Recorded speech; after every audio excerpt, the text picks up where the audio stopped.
Buenas tardes, mi nombre es María Victoria Feria. Soy estudiante del programa académico Licenciatura en Pedagogía Infantil del curso Pedagogía y Didácticas para la Inclusión de la Universidad Nacional Abierta de Distancia UNAD. El día de hoy estaré dando una breve presentación sobre la Asociación de Redes Cerebrales, Principios, Pautas y Puntos de Control DUA. Primero, vamos a responder esta breve pregunta para adentrarnos en el tema.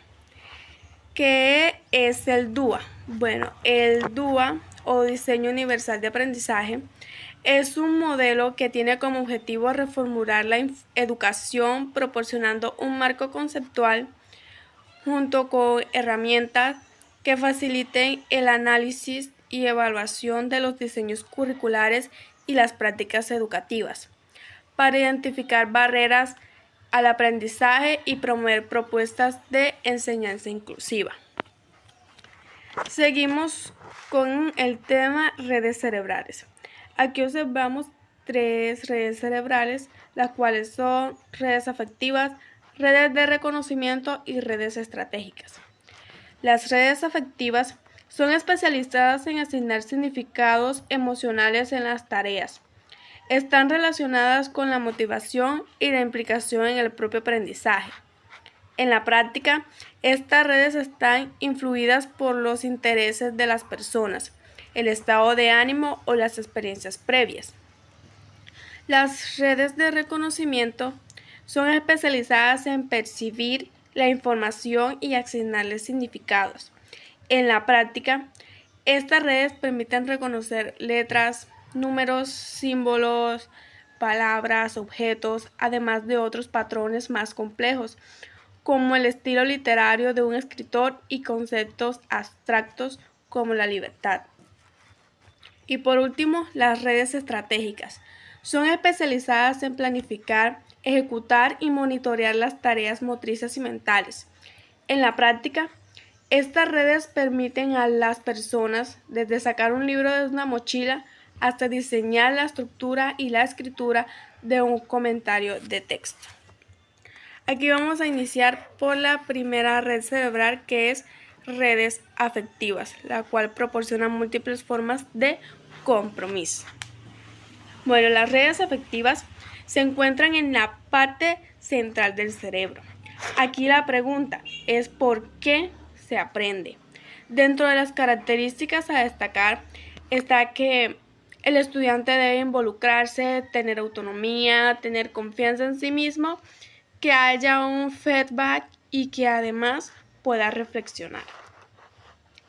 Aquí vemos que esta columna se divide en varios ítems donde está acceso, construcción, internalización y meta. En el acceso tenemos que se debe proporcionar opciones para captar el interés. Además dice que se debe optimizar las selecciones individuales y autonomía, optimizar la relevancia, el valor y la autenticidad y por último minimizar las amenazas y distracciones.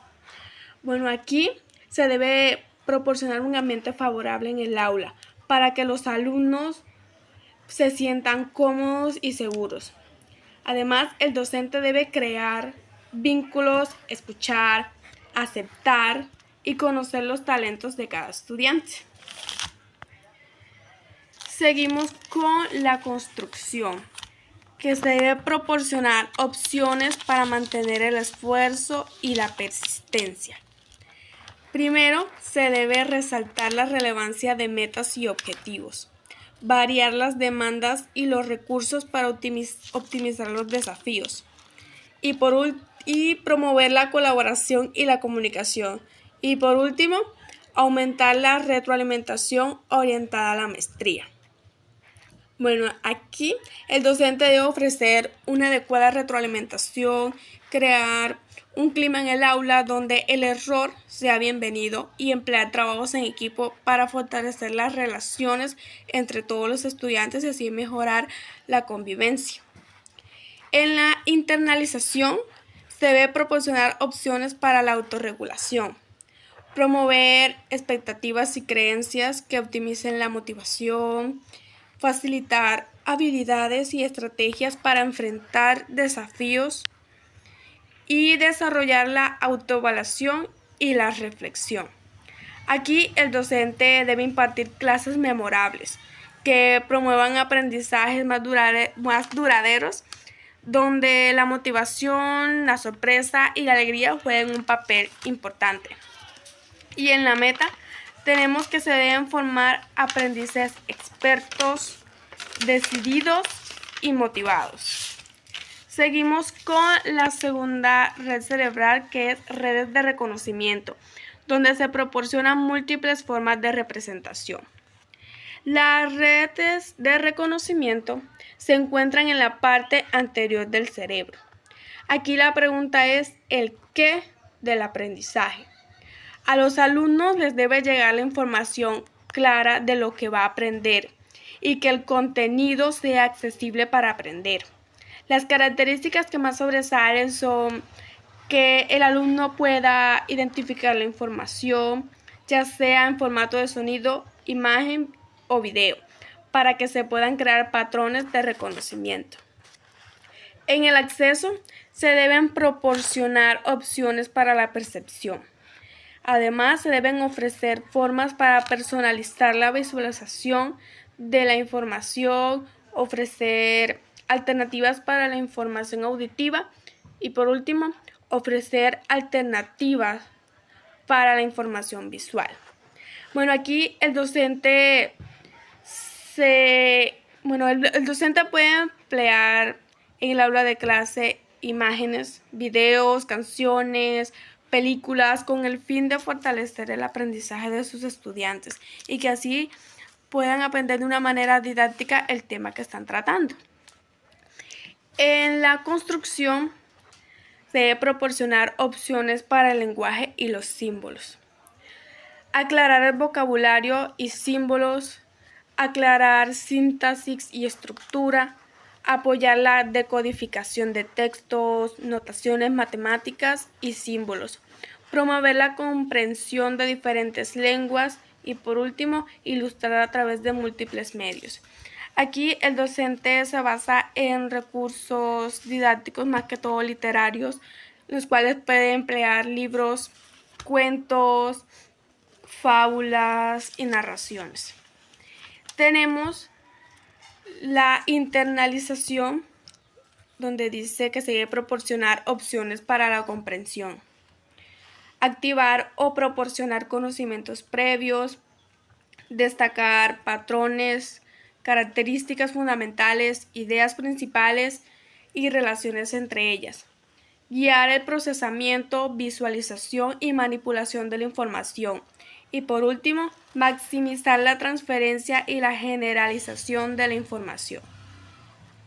Aquí el docente lleva a cabo interacción entre los estudiantes y les da la oportunidad de tener participación en clase para que estos puedan sentirse seguros a la hora de dar su opinión o, si tienen alguna duda sobre el tema, preguntarle a su docente.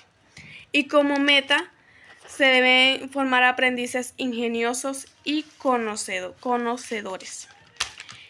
Tenemos la tercera red cerebral, redes estratégicas, en donde se debe proporcionar múltiples formas de acción y expresión. Las redes estratégicas se encuentran en la parte frontal de nuestro cerebro. Aquí la pregunta es el cómo del aprendizaje.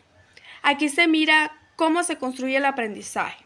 Tiene que ver con la parte ejecutiva y con la interacción de la información. Las características que se destacan aquí es que se debe realizar un plan colocando objetivos, ejecutar ese plan, se debe hacer seguimiento a ese plan y así poder llegar a la meta.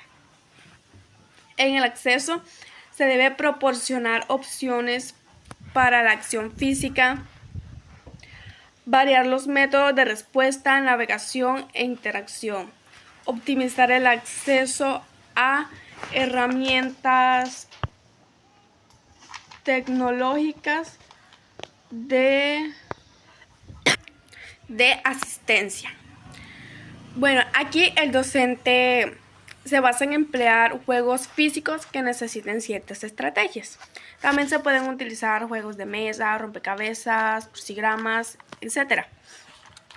Y en la construcción tenemos que proporcionar opciones para la expresión y la comunicación. Además de usar múltiples medios para la comunicación. Además, usar múltiples herramientas para la construcción y composición. Y desarrollar fluidez con niveles de apoyo graduados para la práctica y el desempeño. Bueno, aquí el docente puede emplear actividades grupales y motivar a los estudiantes a tener confianza en expresar sus ideas. Y en la internalización tenemos proporcionar opciones para la función ejecutiva. Se debe guiar el establecimiento de metas apropiadas, apoyar la planificación y el desarrollo de estrategias, facilitar la gestión de información y recursos y, por último, mejorar la capacidad para monitorear el progreso. Aquí el docente debe responder a las necesidades e intereses de los estudiantes e involucrar a los estudiantes en debates de evaluación y generar ejemplos relevantes que sirvan como modelos. Y como meta, tenemos unos aprendices estratégicos y dirigidos a la meta. De manera de conclusión, para finalizar, tenemos para agregar que las aplicaciones prácticas del diseño universal de aprendizaje, DUA, en la educación son fundamentales para abordar la diversidad de necesidades en las situaciones de aprendizaje. Este enfoque es crucial para el aprendizaje, ya que reconoce que cada estudiante tiene su propia manera de procesar la información y de interactuar con el contenido. Al ofrecer múltiples métodos de enseñanza y evaluación, el DUA permite aprender de forma más efectiva, asegurando que todos los estudiantes puedan acceder al conocimiento y participar plenamente en su educación. Mediante la implementación de estrategias basadas en el DUA, los educadores pueden crear un entorno de aprendizaje más inclusivo y equitativo que responda a las variadas formas en que los estudiantes se involucran y demuestran sus competencias. Y ya con esto finalizo la presentación. Muchas gracias.